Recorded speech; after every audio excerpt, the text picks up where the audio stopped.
नमस्कार दोस्तों, welcome to the my YouTube channel knowledge talk. दोस्तों आज जिस टॉपिक पे हम लोग बात करने वाले हैं कि यूनाइटेड नेशन की सिक्योरिटी काउंसिल में जिस प्रकार से पहलगाम टेरर अटैक की कड़े शब्दों में निंदा की गई है, कड़े शब्दों में उसको कंडेम किया गया है, वो भी तब जबकि पाकिस्तान भी अभी यूनाइटेड नेशन सिक्योरिटी काउंसिल का मेंबर है और उसके बाद भी पाकिस्तान ऐसे कड़े शब्दों को अपने कॉमन स्टेटमेंट से नहीं बचा पाया। पाकिस्तान को कितनी शर्मिंदगी हुई है, इसी टॉपिक पे आज हम लोग बात करने वाले हैं। चलिए आगे बढ़ते हैं। पर दोस्तों आगे बढ़ने से पहले अगर आप हमारे चैनल पे नए हो तो चैनल को सब्सक्राइब करें, लाइक करें और शेयर करें। तो दोस्तों जैसा कि आप देख सकते हैं कि strong message from the United nation security council after Pahalgam terror attack.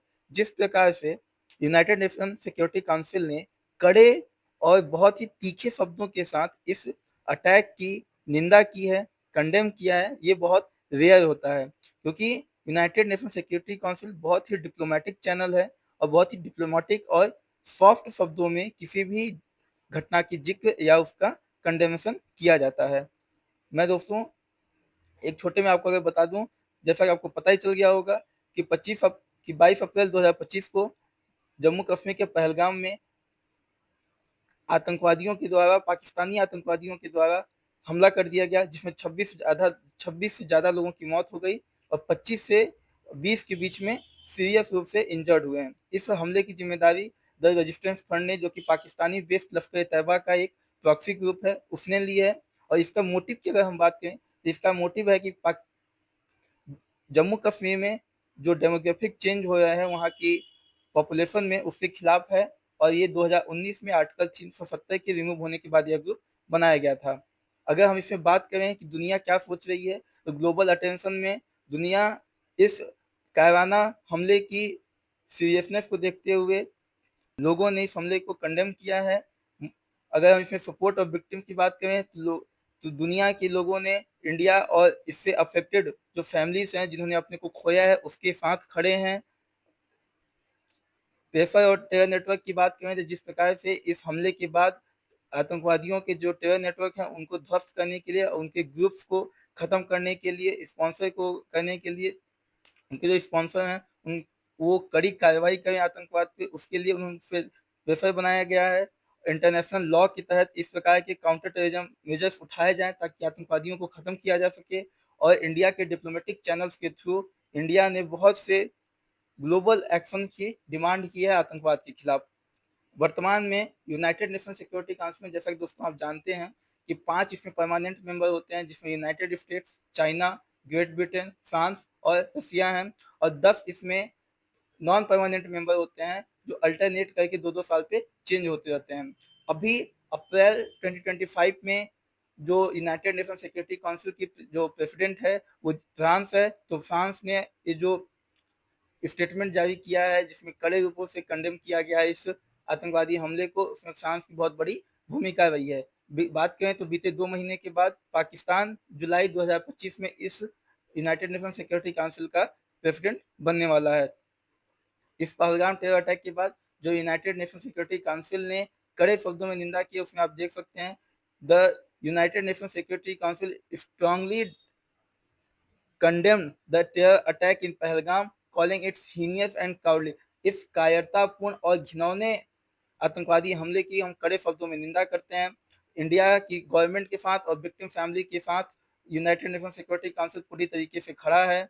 और जो भी इसकी अकाउंटेबिलिटी है, जो भी इसके जिम्मेदार लोग हैं, उनके ऊपर इसकी जिम्मेदारी तय करनी चाहिए, जो being the perpetrators, organiser, financiers and sponsor to justice. आप देख सकते हैं दोस्तों इसमें क्लियरली ये पाकिस्तान की बात हो रही है, जबकि पाकिस्तान उसी से यूनाइटेड नेशन सिक्योरिटी काउंसिल में होने के बाद भी। उसके बाद अगर हम बात करें काउंटर टेररिज्म की, तो अकॉर्डिंग टू इंटरनेशनल लॉ जितने भी काउंटर टेरर ऑपरेशन हो सकते हैं उसके लिए भारत को ग्रीन झंडी दी गई है।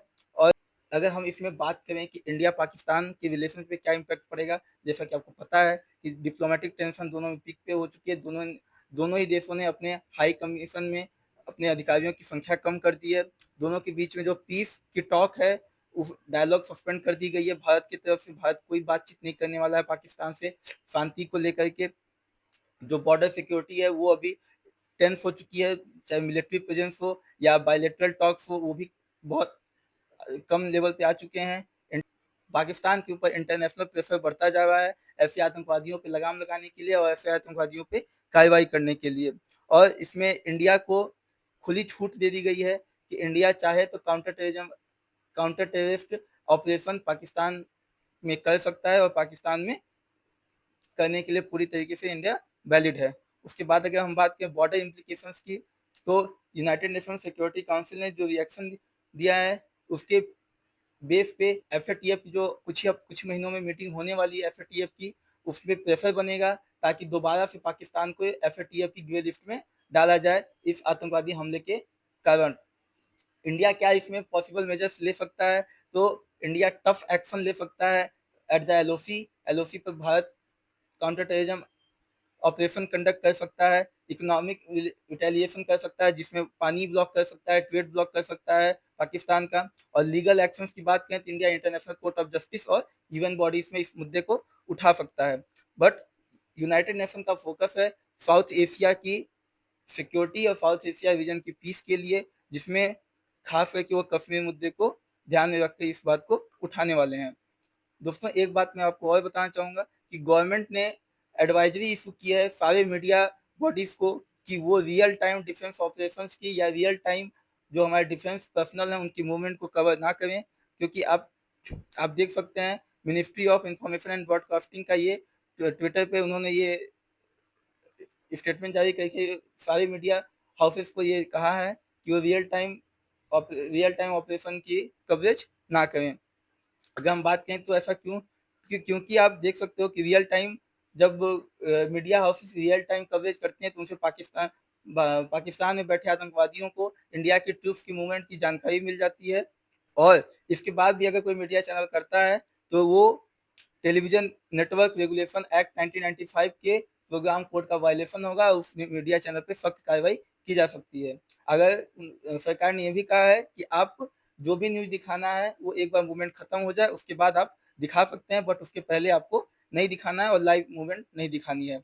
अगर हम बात करें कि मिनिस्ट्री को ऐसा क्यों कहना पड़ा है, तो आप जानते हैं कि रियल टाइम कवरेज जब मीडिया करती है तो उसकी वजह से जब काउंटर टेररिस्ट कोई भी ऑपरेशन लॉन्च करता है गवर्नमेंट, तो उसकी पाकिस्तान में बैठे आतंकवादियों को या जो भी उस हैंडलर हैं वो आतंकवादी हैं उनको रियल टाइम सेना की मूवमेंट का अंदाजा लग जाता है और उनके लिए ये है हेल्प का काम करता है, जिसमें आप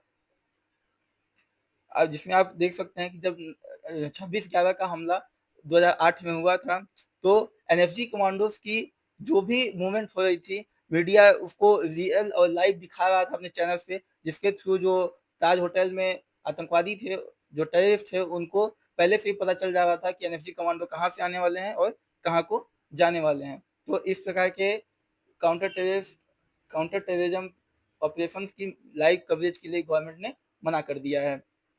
दोस्तों लास्ट में मैं आप सबसे एक क्वेश्चन जरूर पूछना चाहूँगा, क्या लगता है आपको भारत को पाकिस्तान को इस आतंकवादी हमले के लिए कड़ी सजा देनी चाहिए?